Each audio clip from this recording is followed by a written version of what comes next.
Қайырлы күн баршаңызға. Бүгін осындай лаваштан өте оңай әрі дәмді таңғы ас дайындаймыз. Видеоны толықтай қарап, каналыма тіркеліп, пікір қалдырып, қолдап кетіңіз. Бізге керегі лаваш, сыр, сосиска. Лавашымызды осылай өздеріңізге ыңғайлы етіп кесіп аламыз, дайындап. Лавашымызға алдымен сосискамызды, одан кейін қасына сырымызды салып, орап аламыз.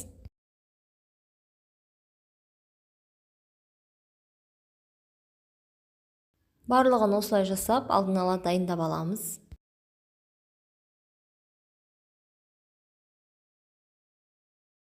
Одан кейін осы екі жұмыртқамызды жақсылап араластырып аламыз. Кейін осы дайындаған лаваштарымызды жұмыртқамызға салып, қызып тұрған тапамызға екі жағын қызарып қуырып аламыз.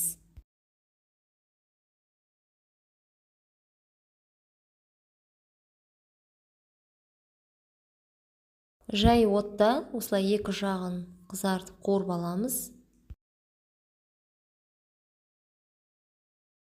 Піскеннен кейін өте жұмсақ әрі сыры созылып тұрады.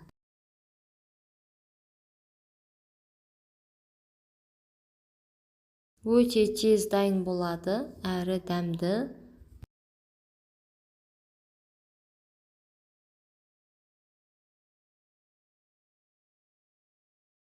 Бізде барлығы дайын болды. Сыры осылай ішінде созылып, әрі жұмсақ болып шығады.